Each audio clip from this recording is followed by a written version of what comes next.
Welcome to Hub History, the show that brings you fascinating stories from Boston history. This is episode 29, Wonder Woman's real-life origin story. Hi, I'm Jake. And I'm Nikki. This week, we're going to talk about Wonder Woman. For our generation, Wonder Woman probably evokes a mental image of the Linda Carter TV show, and a younger set will someday think of the upcoming movie.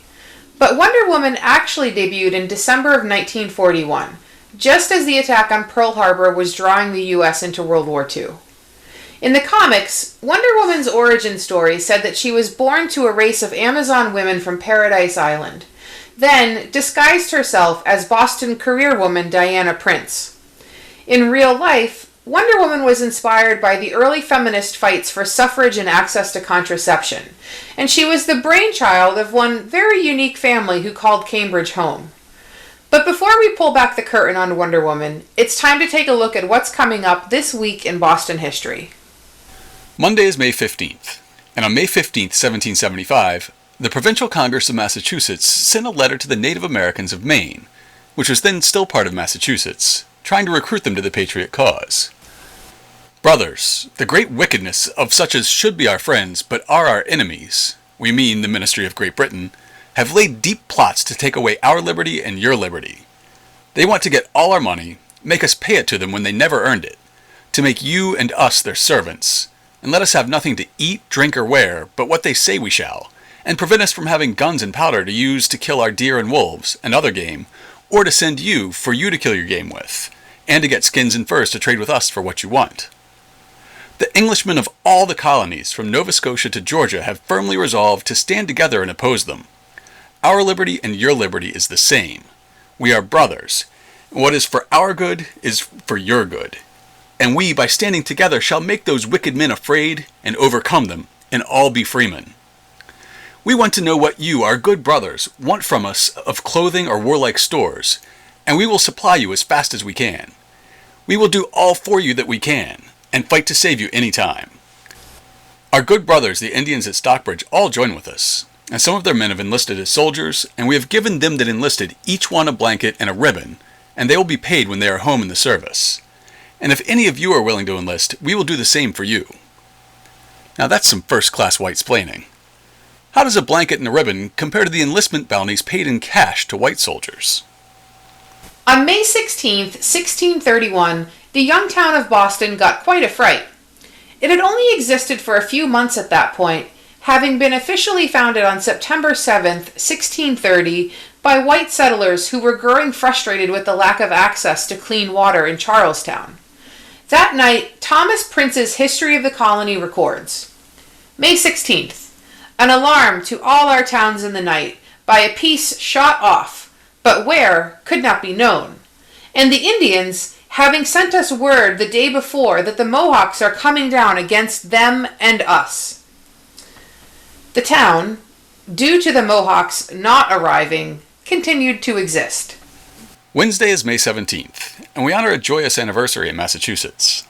Just after midnight on May 17th, 2004, the first same-sex marriages in the U.S. were performed at Cambridge City Hall. Marcia Kaddish and Tanya McCloskey were the first happy couple to complete their paperwork, rush upstairs, and be pronounced wife and wife by the city clerk D. Margaret Drury, becoming the first legally wed gay couple in the United States. A spontaneous celebration broke out on the street below. In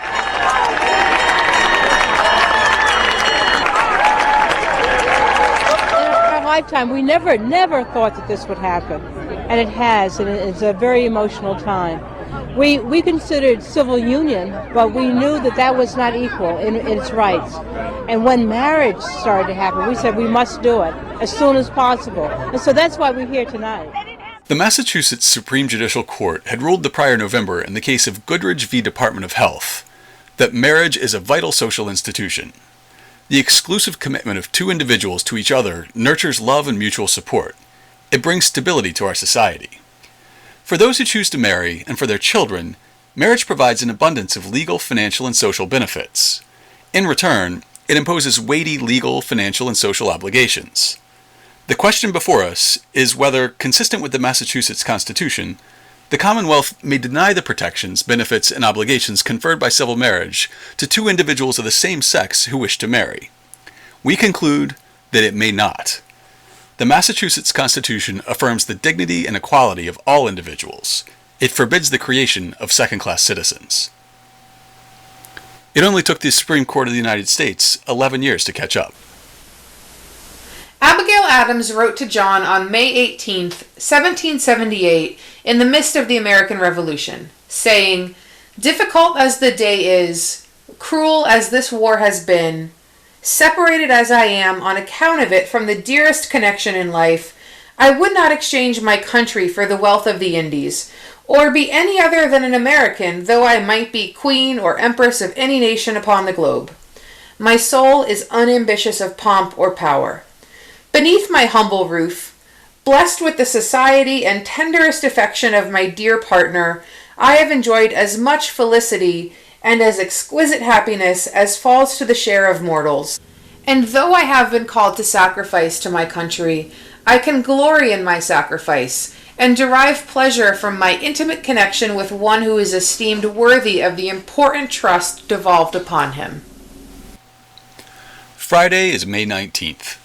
On May 19th, 1713, we find this entry in the diary kept by Judge Samuel Sewell. "Visited Mr. Blower. Got to Brothers at Salem about 7 and lodged there. By this means I was not entangled with the riot committed that night in Boston by 200 people or more, breaking open Arthur Mason's warehouse in the Common, thinking to find corn there. Wounded the Lieutenant Governor and Mr. Newton's son, cried whalebone. Were provoked by Captain Belcher's sending Indian corn to Curacao. The selectmen desired him not to send it. He told him the hardest, finned off. If they stopped his vessel, he would hinder the coming in of 3 times as much." This was the last in a series of 3 riots by Boston's poor between 1710 and 1713. At the time, the town relied on grain from rural farms as the staple of the average diet, and there was an ongoing grain shortage. With the shortage, farmers and merchants had incentive to hoard what supply there was in order to drive up prices. And with Queen Anne's War raging against the French, it was hard to trade with other colonies for food. In the spring of 1713, Captain Andrew Belcher had a surplus of grain and was planning a shipment to Curacao. Though Reverend Cotton Mather cautioned, "'Tis the Lord who has taken away from you what he has given to others," some 200 poor citizens of Boston had other plans. They rioted on the Common, attacking Belcher's and other warehouses.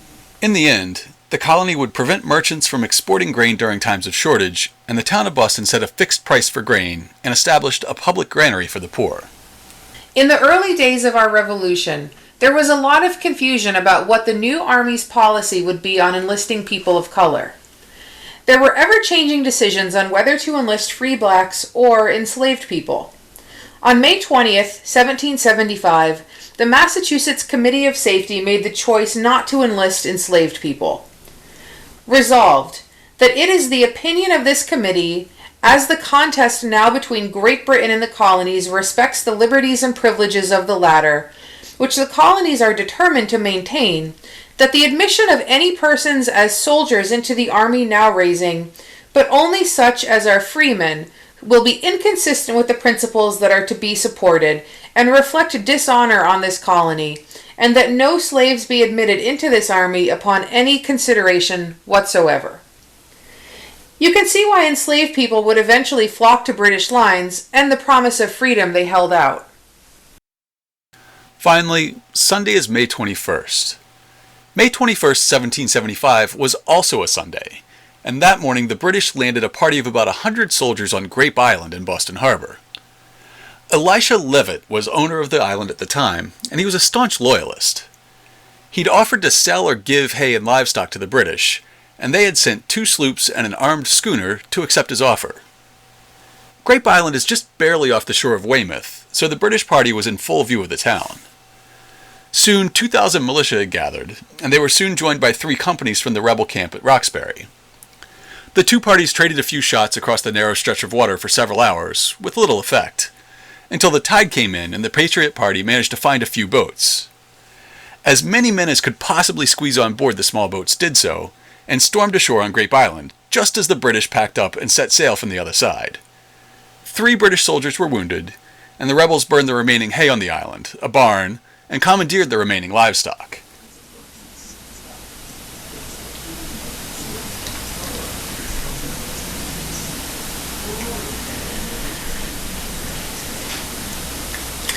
Now, this week's anniversaries were skewed heavily toward the Revolutionary War, and this isn't a Revolutionary War podcast. Living here, in the cradle of liberty, it just works out that way sometimes. If you're sick of the Revolution, you'll be happy to hear that this week's show is strictly modern history. In a 1941 issue of All-Star Comics, Queen Hippolyte explains to her daughter Diana, "In the days of ancient Greece, many centuries ago, we Amazons were the foremost nation in the world. In Amazonia, women ruled and all was well. After men conquered and enslaved women, the Amazonians retreated to a secret enclave called Paradise Island, where they lived in peace until Captain Steve Trevor crash-landed his plane there. Diana rescued him and used her invisible plane to fly him back to America, the last citadel of democracy and of equal rights for women." It was the world's introduction to Wonder Woman. In the satin tights, fighting for our rights, and the all red, white, and blue.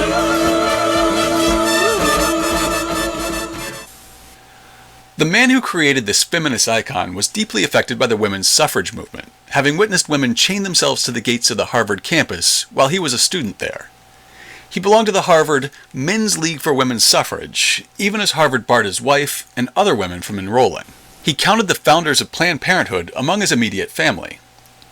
Wonder Woman drew as much from the Varga girls, who were pinups in Esquire Magazine, as she did from these early feminist figures, and she was directly inspired by the women in her creator's life. Wonder Woman's trademark exclamation, "Suffering Sappho," was taken from one of these women, and her looks and bulletproof bracelets of submission were taken from the other. The true story of Wonder Woman's origin begins in Boston with a woman named Elizabeth Holloway. Holloway was raised in Boston and got her bachelor's degree from Mount Holyoke College in 1915.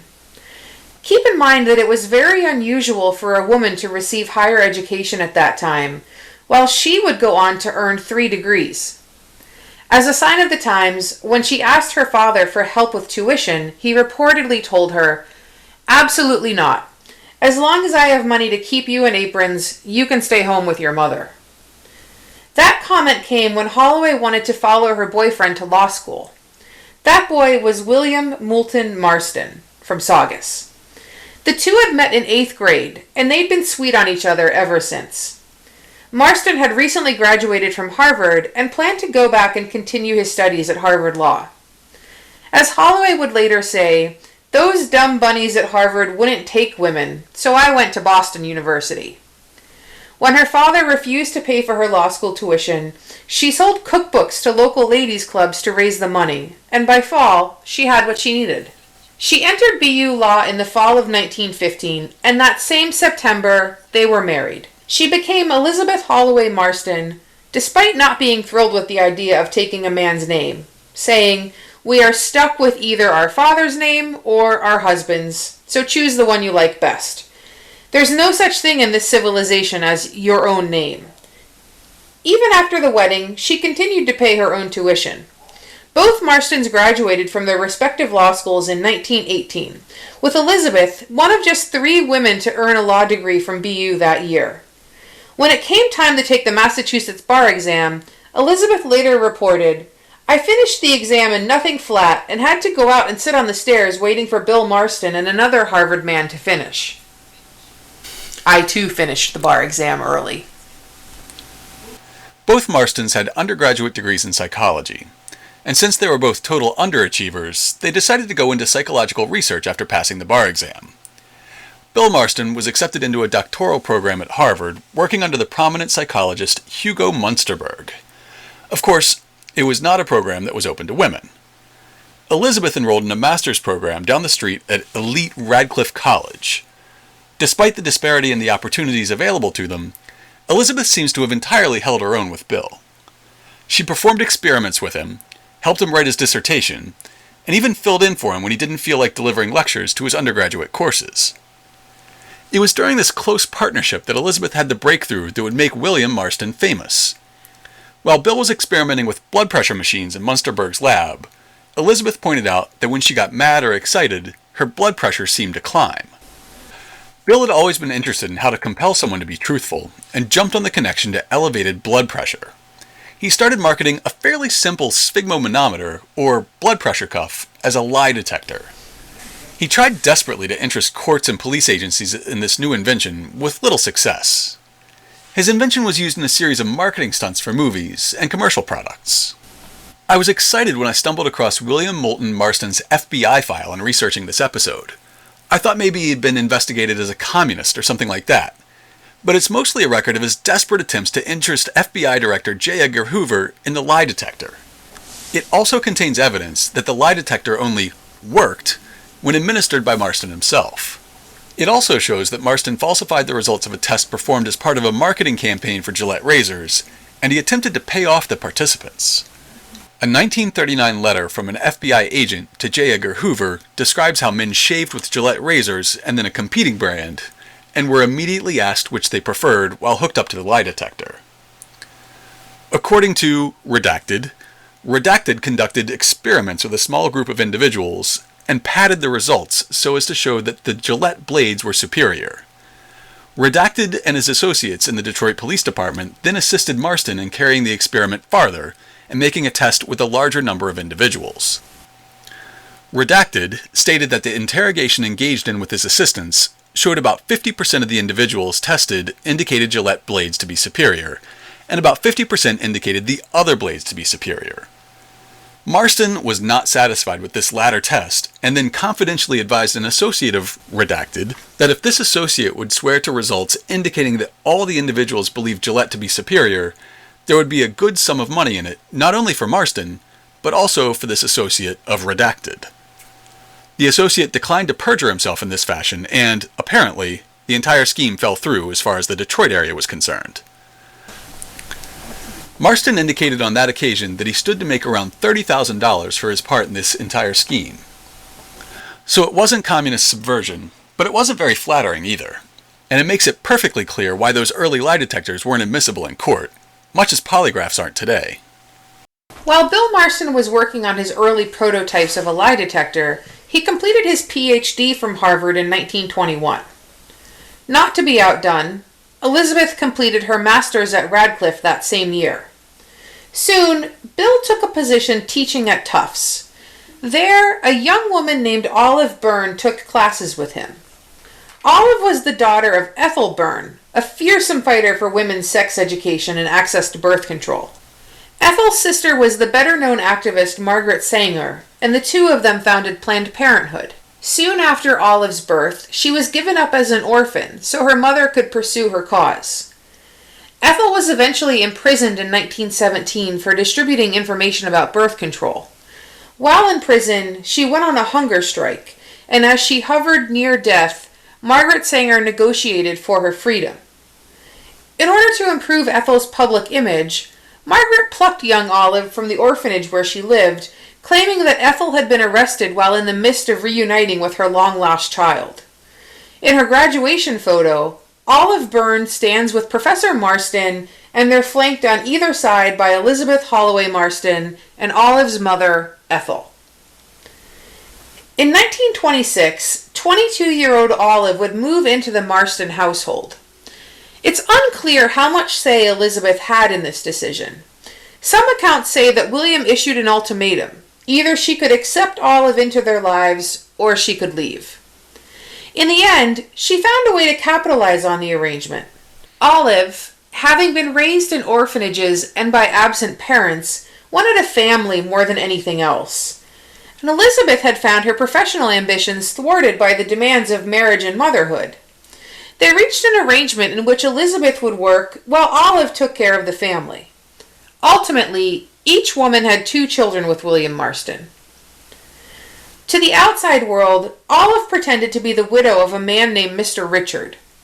She would take on the persona of a housekeeper or distant relative. Years later, the editor of DC Comics would visit the Marstons at home, saying, "Betty Marston was the mother, Dotsie Richard was the secretary. There were other people who needed homes and got them, and they all operated beautifully." Elizabeth took this opportunity to become a career woman. She indexed the documents of the first 14 Congresses, lectured on law, ethics, and psychology at American and New York universities, and served as an editor for Encyclopedia Britannica and McCall's Magazine. Eventually, she would take a position as assistant to the president of the Metropolitan Life Insurance Company and worked there until she was 65. Her salary would pay for the entire family. While Byrne raised the children and Bill lurched from one job to another, Elizabeth brought home the bacon. The Marstons' family extended beyond the immediate household. As The Atlantic put it, they had a polyamorous relationship with another woman, Marjorie W. Huntley, before they met Byrne, and she remained an on and off member of the family long after Byrne arrived, helping out with the inking and lettering of the Wonder Woman comics in the 1940s, and occasionally staying with Holloway and Byrne after Marston's death. Further, Huntley, Byrne, Holloway, and Marston all participated in what was described as a sex cult in 1925 and 26 at the home of Marston's Aunt Carolyn. Participants celebrated female sexual power, dominance, submission, and love by forming love units consisting of multiple partners, including love girls, who do not practice concealment of the love organs. Translated from New Age, that means they didn't wear clothes. Perhaps it shouldn't be a surprise that William Moulton Marston published a book in 1928 called Emotions of Normal People, dedicated to his mother, Elizabeth Holloway Marston, Marjorie Wilkes Huntley, and Olive Byrne. In it, he defended a wide range of sexual practices as being within the realm of normalcy, including bondage, polyamory, and homosexuality. In the midst of a wonkish book on applied psychology, he makes a plea for his fellow humans to treat their own emotions as normal, and not something to be hidden. Thus, human beings, by adhering to the general type of observable behavior in their own group, learn to regard more than one half of their normal selves as abnormal. In order to continue to be thought normal, they must continue to regard their own natural secret behavior as abnormal. Moreover, though they may have a shrewd suspicion that other members of their particular group are behaving in secret very like themselves, they quickly learn to regard such secret normalcy of their fellows, whenever discovered, as disgustingly abnormal also. Upon learning that neighbor John Smith is secretly enjoying a true love relationship with a woman who could not advantageously be presented as Mrs. Smith, each secretly normal individual quickly denounces Smith's conduct with all the virulence at his command. Another stone has been added to the burden of abnormality under which humanity is laboring. The book's unorthodox thesis combined with a growing public awareness of the Marstons' unconventional family arrangement to torpedo William Moulton Marston's academic career. In rapid succession, he went from being a full professor to an untenured assistant professor to having a one-year appointment as a lecturer.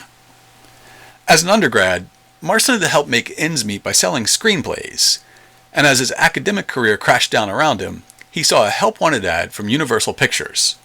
Wanted, a psychologist.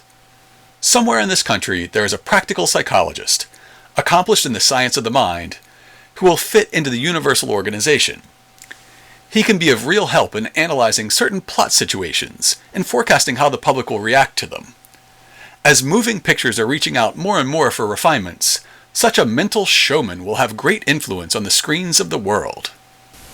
He got the job, and the family moved west to L.A. Bill found all kinds of ways to apply psychology to the movie business, sometimes soberly, by showing a movie to 1,000 college students with the ending omitted to attempt to measure the degree to which audiences could handle unfinished business, and sometimes as pure spectacle, hooking blondes and brunettes up to his so-called lie detector, then interrogating them while playing love scenes to see who had a greater love reaction. Dr. William Marston tests his latest invention, the love meter. He's going to find out whether blondes or brunettes react more to love. With Garbo and John Gilbert to demonstrate, girls react aplenty with running record of results showing on graph of meter. When results are interpreted, Dr. Marston declares gentlemen may prefer blondes, but brunettes prefer love scenes. It was during this period that Elizabeth found her way to the Metropolitan Life Insurance Company, and it's a good thing, too. Bill's publicity stunts weren't bringing in nearly enough money to support the 3 adults and 4 children who shared a home. Even Olive Byrne took a job writing a column for the magazine Family Circle under the pen name Olive Richard. It was militantly normal, championing motherhood and apple pie. In the column, she sometimes called on the expertise of a child psychologist named William Moulton Marston never acknowledging that they were acquainted outside of the context of the column. Olive Richard often needed a psychologist's opinion on the hot parenting issues of the day. With the nation frantic about the terrible moral influence of comic books, she went to Bill Marston for a 1940 column titled "Don't Laugh at the Comics." In it, she worried that comics were indoctrinating children into fascist values and accused them of being full of torture, kidnapping, sadism, and other cruel business. Marston shot back. When a lovely heroine is bound to the stake, comics followers are sure that the rescue will arrive in the nick of time. The reader's wish is to save the girl, not to see her suffer. He also directly defended Superman against accusations of fascism, saying, "The two wishes behind Superman are certainly the soundest of all. They are, in fact, our national aspirations of the moment, to develop an unbeatable national might and to use this great power, when we get it, to protect innocent, peace-loving people from destructive, ruthless evil." That was enough to catch the eye of Superman creator M.C. Gaines. Gaines was the publisher of the fledgling DC Comics. Superman had debuted in 1938, and Batman first graced the pages in 1939. Bill Marston went off to work for DC Comics, and pretty soon he was pitching his own idea for a new character. As a 1992 New York Times profile put it, "One dark night, as the clouds of war hovered over Europe again, Mr. Marston consulted his wife and collaborator, also a psychologist. He was inventing somebody like that new Superman fellow, only his character would promote a global psychic revolution by forsaking Biff, Bam, and Crunch for the power of love." "Well," said Mrs. Marston, who was born liberated, "this superhero had better be a woman." Thus, Wonder Woman was born. Though Bill Marston at first wrote under the name Charles Moulton, glimpses of his personality show through on every page. Marston developed and tirelessly championed a scientific lie detector. Wonder Woman had a golden lasso with which she could compel any person to tell the truth. Marston was interested in sexual bondage and how it could be used to give or take dominance. Wonder Woman's only weakness came if a man bound her in chains. Of course, if that was her only weakness, she had to be constantly bound in chains to keep the plot dramatic. And of course, Wonder Woman carried characteristics of both the women in Marston's life. She exclaimed, "Suffering Sappho," like Elizabeth, and her bulletproof bracelets were an homage to the bracelets Olive wore in lieu of a wedding ring. Marston would later say that Wonder Woman is psychological propaganda for the new type of woman who, I believe, should rule the world. Today we're familiar with the concept of toxic masculinity. Marston anticipated this concept with his analysis of the comics of his day, saying that they could be faulted as examples of blood-curdling masculinity. He worried that not even girls want to be girls so long as our feminine archetype lacks force, strength, and power. Not wanting to be girls, they don't want to be tender, submissive, peace-loving as good women are. Women's strong qualities have become despised because of their weakness. The obvious remedy is to create a feminine character with all the strength of Superman, plus all the allure of a good and beautiful woman. Against this backdrop, a DC Comics press release promoted the new creation. Wonder Woman was conceived by Dr. Marston to set up a standard among children and young people of strong, free, courageous womanhood, to combat the idea that women are inferior to men, and to inspire girls to self-confidence and achievement in athletics, occupations and professions monopolized by men, because the only hope for civilization is the greater freedom, development, and equality of women in all fields of human activity. After writing Wonder Woman for just over 5 years, William Moulton Marston passed away in 1947. After his death, the character would slowly wander away from his vision.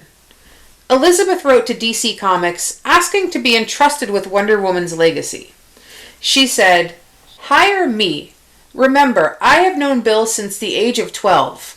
I suggested the original lie detector experiment and cooperated with him in his laboratory work at Harvard. My training is the same as his. A.B. Mount Holyoke, LL.B. Boston University, and M.A. Radcliffe. The main difference is that I insisted that he complete his work for a Ph.D., which I was too lazy to do. Remember also that I have been editing all my life and have helped materially in the mechanical production of Bill's books. Instead, an editorial director was given complete control of the character.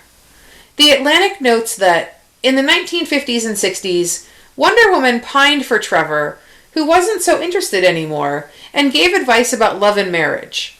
She lost her magic lasso and acquired a pair of enormous breasts. All the evidence of Wonder Woman's feminist roots remained in the family's hands. Due in no small part to their unconventional family arrangement, Elizabeth Holloway Marston never shared Bill's papers with an archive. And though there was some question about how willingly Elizabeth originally entered into that family, there is no question that she and Olive continued to live as a family for 43 years, in New York and later in Tampa. When they would visit Margaret Sanger in Tucson, they slept in the same room. It was in Tampa in 1990 that Olive Byrne died at the age of 86. As biographer Jill Lepore records, while Olive was in the hospital, dying, Holloway fell and broke her hip. She was admitted to the same hospital, but they were kept in separate rooms. They'd lived together for 64 years. When Holloway, in her hospital bed, was told that Olive had died, she sang a poem by Tennyson.